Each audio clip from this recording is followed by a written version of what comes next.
So you want to learn how to be more feminine? From me. Let's go for it. Do I have to be a vampire to do this? No. Am I going to be a vampire to do this?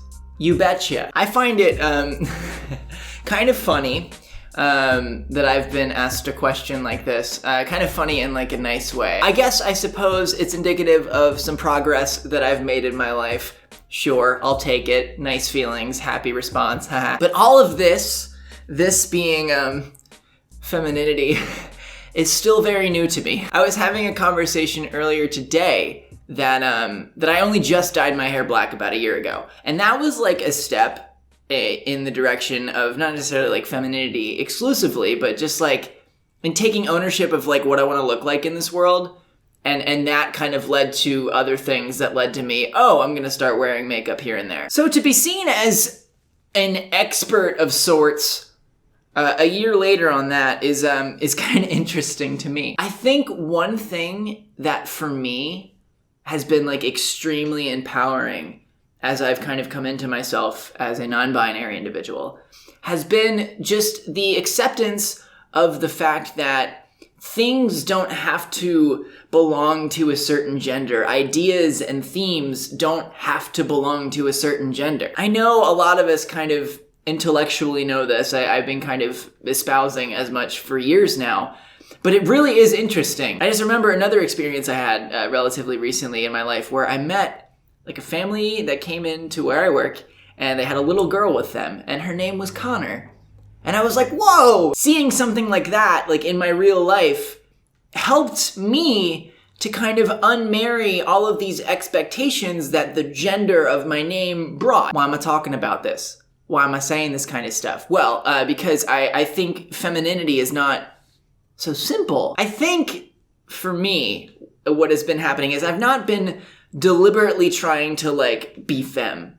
If that makes sense. Like, I mean, yes, I kind of have been, but in a bigger, grander, let's zoom it out kind of a picture, that's not what I'm doing. This goes beyond just, like, how I'm navigating myself in this world, like RE, gender, sexuality, queerness, all of that kind of thing. This goes way beyond that. I want to, in my life, stop subduing myself. I was having another conversation recently about the things that we like. In addition to that, I was talking about kind of the paths that we walk and how we navigate our lives. And one of the things that I realized about myself is that I never really walked my own path. I think a lot of kids out there do this. I don't think this is really abnormal. I don't think my experience here, despite the kind of queer twist to it all, is really all that unique.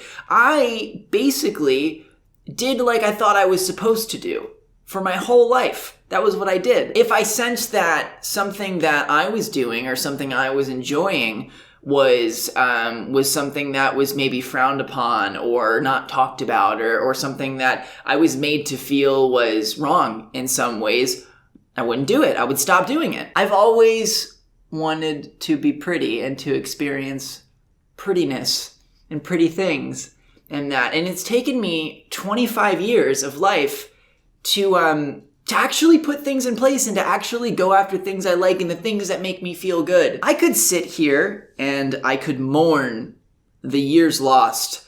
I don't tend to look at my life that way, like I've lost any time and I'm making up for it now. I like to instead look at the way that I'm experiencing my life, and I think that anybody can do this at any phase of their life, and to look at the new things that I'm going through my life and looking at and doing and experiencing and feeling and wearing or whatever with stars in my eyes because it's so exciting and magical and new. A difficult part of that, I think specifically with like femininity, to bring it back to like the actual question that was asked here, it's getting over the feeling that what feels good to me and what feels right to me is somehow wrong. That's the hardest part. And yes, this applies to someone who wants to express their femininity, who maybe was not assigned that way when they were born or when they were little. I think this also refers to anyone who has been made to feel uncomfortable about the things that they like and the things that make them feel good. While I think it would be really great if there was a way to just dive in head first and experience all of it and get over this hump. It's not so simple. How did I go about expressing my femininity? I did it little by little.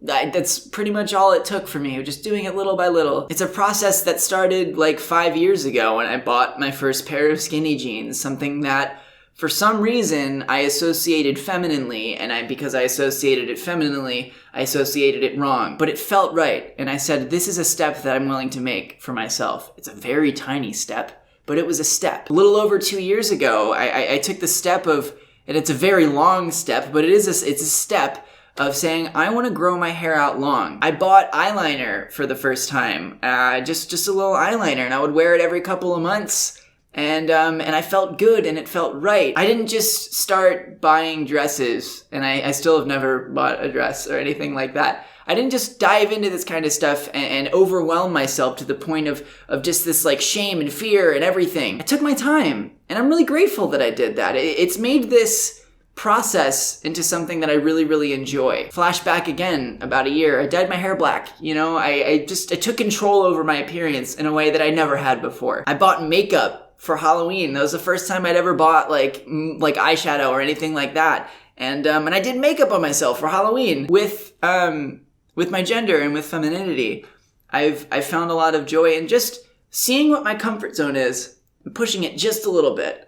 Not so much that I'm petrified of the way that I'm interacting with my world, but just enough that I want more. Something else that recently has been so wonderful in my life is a support network of people who encourage you to be yourself and who see you. And not only that, they like you as you actually are, and they don't make you want to hide. It's not something I've really had much experience in other than online and the internet, which of course is substantial.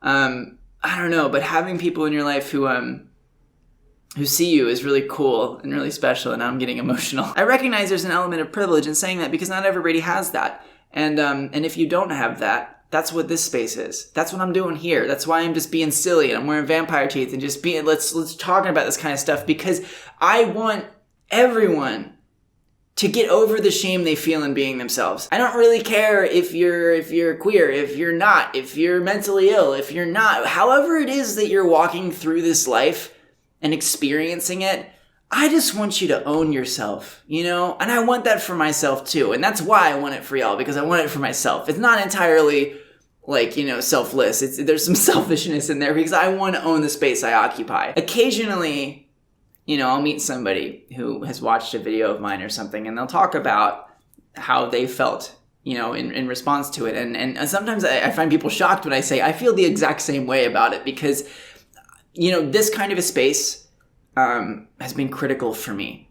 And I never, ever want to take that for granted. That support network stuff that I talked about that has helped me to embrace aspects of myself that are more feminine or whatever, y'all are some of that. So for the person who asked me this question about advice and how to be more feminine and ways to express your femininity, I think I deliberately avoided specific things here because I want you to walk your own path. Additionally, I don't really have answers, other than just experimenting with what feels good.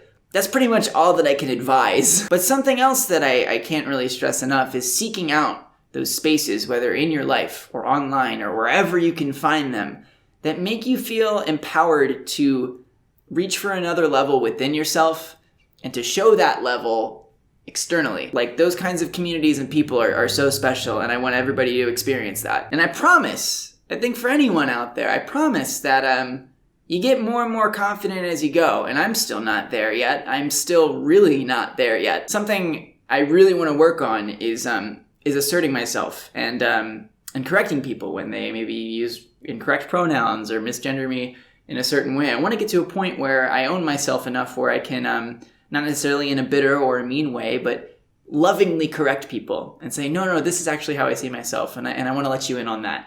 And that's hard. It's not easy. So to the person that sent me this message, and to anyone else out there who's kind of experiencing anything related to this kind of a thing, I'm right there with you. And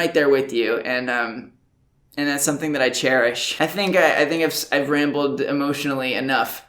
as a vampire for y'all. I would love to read your thoughts on any of this kind of thing in the comments section down below. I often find myself perusing them on off days and just sort of just feeling like a euphoria about how great y'all are. Feel free also to check out my Patreon page where there is a bonus video in addition to this one and all other bonus content that I post as well. Feel free to check that out. It's a link in the description. I'm gonna go though. I love y'all so flipping much, and I hope you're having a lovely time wherever you are. And if you're not, I hope the next one, and the next one, I mean the next day, goes better. Okay, cool. Later.